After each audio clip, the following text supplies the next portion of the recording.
Bonjour 369. Acceptons d'évangéliser. Évangéliser doit devenir une décision, puis un passage éclairé par le Seigneur. Sinon, demandons à la Trinité la grâce d'évangéliser. Ce bout de texte de Paul à Timothée est fondamental pour devenir des évangélisateurs. Le Seigneur, lui, m'a assisté.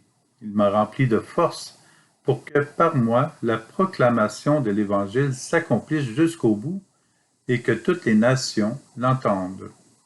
Deuxième lettre de Paul à Timothée, chapitre 4, verset 17. C'est la base et le sommet de quiconque veut se lancer comme évangélisateur. Nous pouvons nous dire que nous ne savons pas quoi faire, nous n'avons pas d'études, nous ne sommes pas compétents pour l'évangélisation, et nous resterons toujours sur cette chaise sans plus.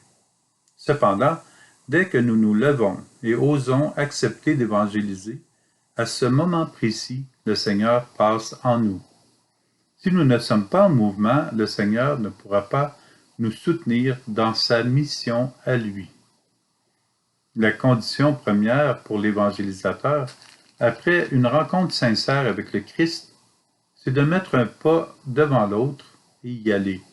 C'est placer une parole à la suite de l'autre, dans les meilleures intentions possibles, et les partager. C'est se servir de ses bras et de ses jambes, de son cœur, pour rejoindre et embrasser le cœur des autres. L'idée ici est limpide. Cette phrase de Paul est un rappel de sa rencontre avec le Seigneur et le moment précis où il s'est décidé à se former pour la mission et évangéliser.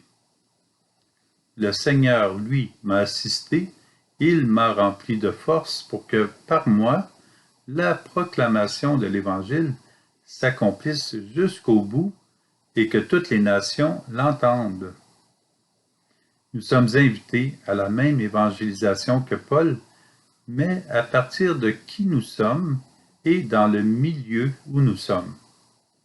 Cela prend moi, nous, avec les évangélisateurs, avec Jésus. L'Esprit Saint promet de nous assister après notre accord et la décision de marcher, de nous offrir sa force pour annoncer l'Évangile jusqu'au bout et le faire entendre de tous. C'est majeur. La décision d'évangéliser permet à l'action de Dieu de se déployer en nous et de nous assister. Nous y observerons et y ressentirons la différence entre nous